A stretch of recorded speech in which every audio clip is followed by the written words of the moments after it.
러시아와 우크라이나의 전운이 고조되고 있습니다. 미국이 러시아 침공에 대비해 최정예 병사 3,000명을 동유럽에 파병키로 해 긴장감이 높아지고 있는데요.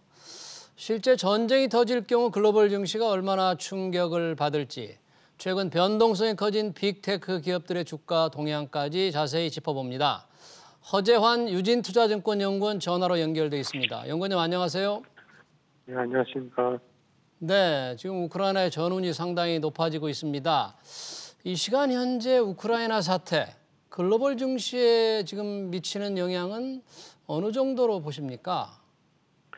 예, 아직까지는 그렇게 큰 영향을 미치고 있다라고 보기는 어렵다라고 보고 있습니다.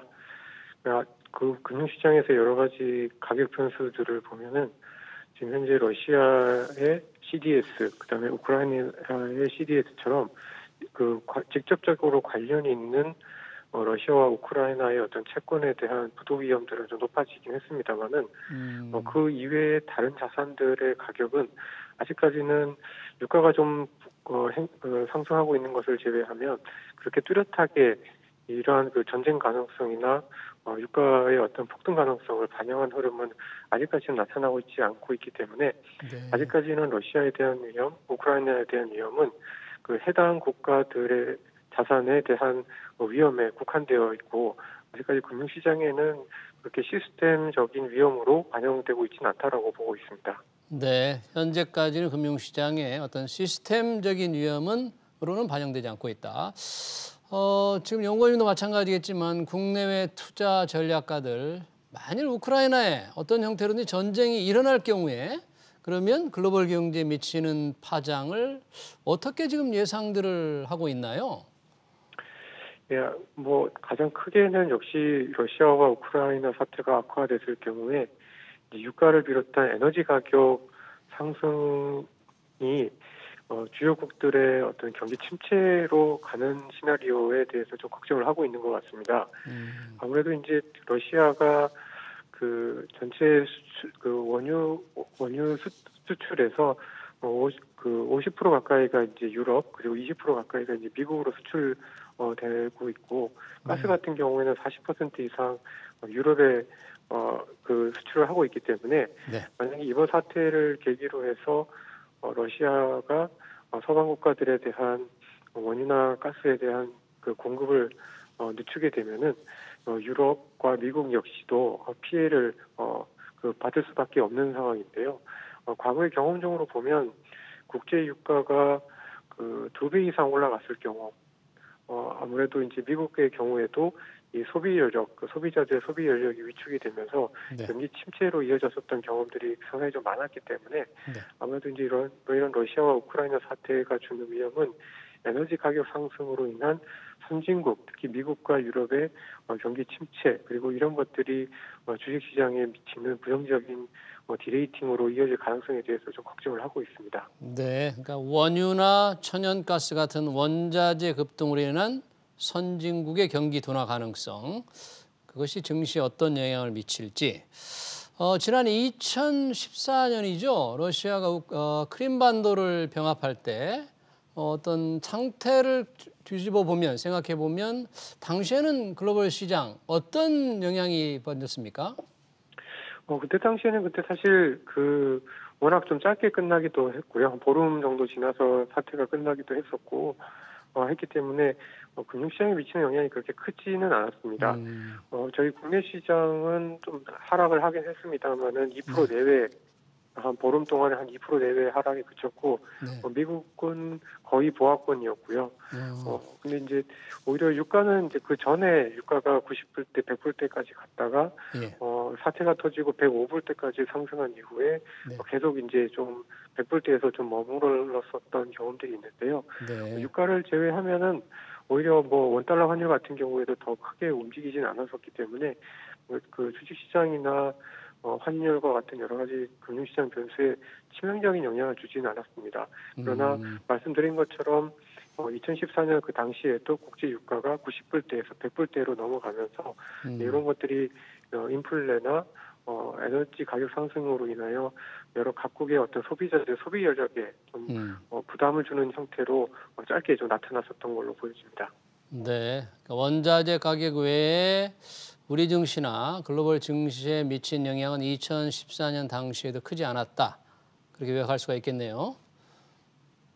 네, 그렇습니다. 최근에 뉴욕 증시를 보면 말씀하신 바대로 우크라이나 전쟁보다는 그 연준의 금리 정책이라든지 빅테크 기업의 실적에 따라 움직이긴 하고 있어요, 주가가. 요즘 뭐 일부 기업들 큰 폭으로 오르기도 하던데 지금 투자 심리가 많이 회복됐다고 봐야 됩니까? 아니면 좀 일시적인 그런 현상으로 봐야 됩니까? 글로벌 시장, 특히 뉴욕 시장 어떻게 평가를 해야 될까요, 지금? 네, 아직은 좀 불안 심리가 좀 남아 있다라고 생각을 하고 있습니다.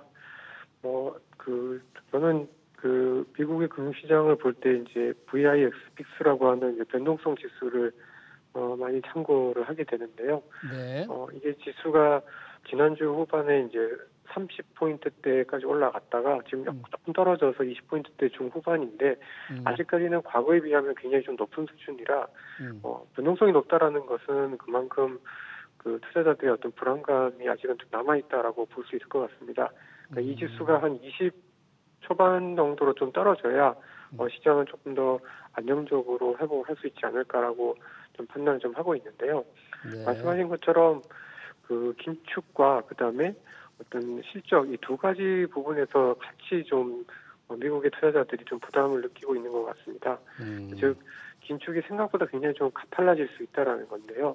네. 과거에도 보면 연준의 긴축이 굉장히 좀 가팔라졌을 경우에 경기 침체나 주식시장의 어떤 약세 추세로의 어떤 반전으로 이어졌던 경험들이 있었던 그런 과거의 어떤 트라우마가 다시 한번 좀 고개를 들고 있는 상황이고 실적 측면에서는 그동안 깨지지 않을 것 같았던 빅테크 기업들 중에서도 넷플릭스나 메타, 즉 과거 그 페이스북의 어떤 실적이 예상치를 크게 하회하면서 어떻게 보면 이 빵류의 기업들 내에서도 굉장히 좀 극심한 차별화가 나타나면서 이제는 이런 그 SNS 기업 또는 인터넷 기업들에 대한 실적에 대해서도 100% 확신하고 안심하고 들어가기 어렵다라는 것들이 투자자들의 어떤 심리에 좀 부담으로 작용을 하고 있는 게 아닌가라고 보고 있습니다. 그러니까 지금 변동성 지수만으로 보면 아직도 조금 불안한 상태다. 그런 거죠? 조금 네, 변동 네. 지수가 낮아졌지만 여전히 평균보다는 높은 상태다. 그런 얘기인가요? 네, 그렇습니다. 네.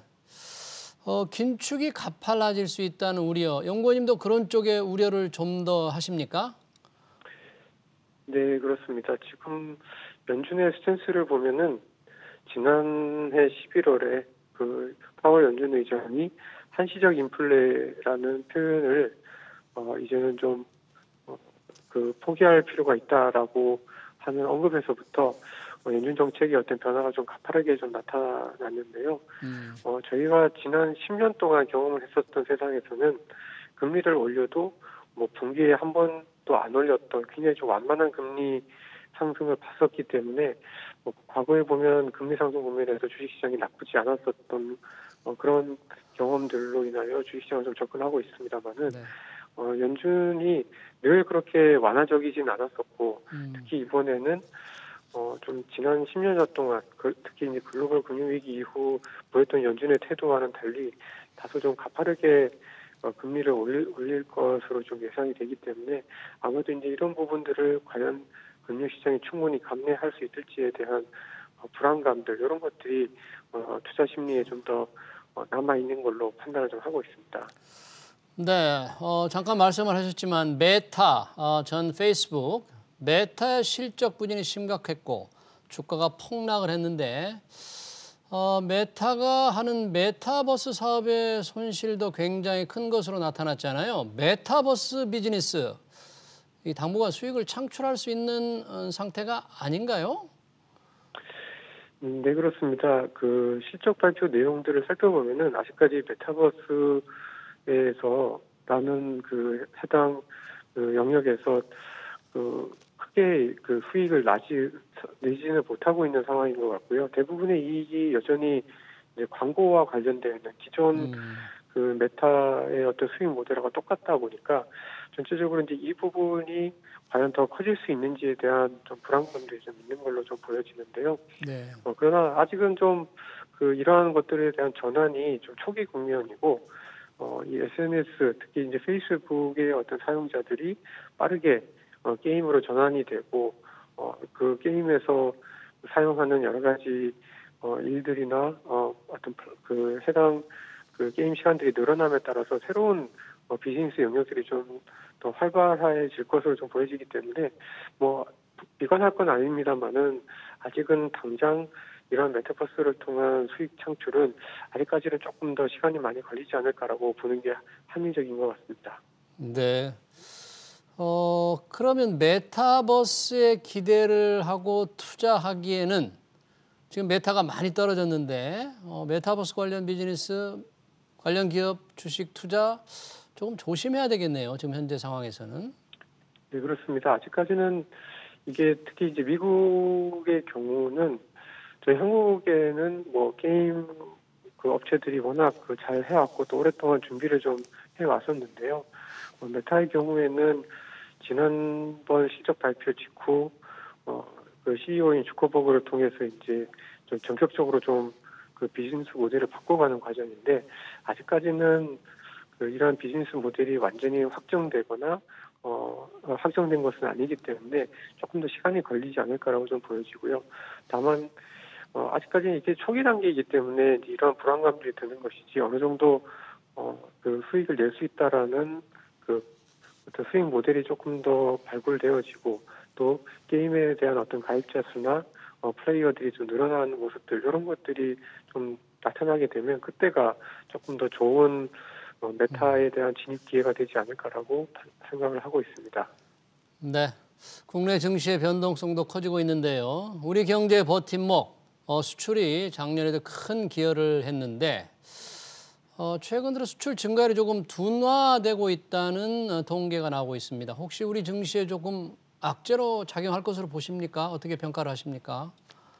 근데 사실 수출 증가율이 지난해 뭐 10월, 11월 달에는 뭐 30%대에서 지금 현재 이제 15%대로 좀 떨어진 것은 사실이고요. 뭐 수출 증가율이 떨어지게 되면 아무래도 국내 기업들의 어떤 그 이익이 늘어나는 속도도 둔화될 것이기 때문에 뭐 조금 약간 좀 어떻게 보면 모멘텀이 좀 떨어지고 있다라는 신호로 좀 볼 필요는 있을 것 같습니다. 그러나 절대 금액상으로 보면 여전히 수출이 좀 늘어나고 있기 때문에 국내 기업들의 이익이 뭐 감익이라든가 감소한다든가 이런 보면은 아직은 아니다라고 좀 보여지고요. 오히려 이렇게 수출 둔화보다는 지금 최근 들어서 이제 저희가 수출보다도 수입 증가율이 빠르게 늘어나면서 네. 무역 적자가 2개월째 좀 누적이 되고 있는데요. 과거에 보면 이렇게 무역 적자가 누적이 되는 국면에서 주식시장에서는 좀 디레이팅, 그러니까 PER이 좀 빠르게 약화가 되는 이런 모습도 좀 나타났었습니다. 그래서 지금 나타나고 있는 걱정들은 수출 자체보다는 네.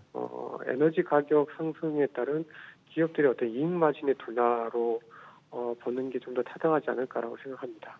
네. 그러니까 원자재 가격이 올라가고 그로 인해서 이익이 줄어들기 때문에 PER이 조금 낮아질 요인으로 작용한다 그런 얘기죠?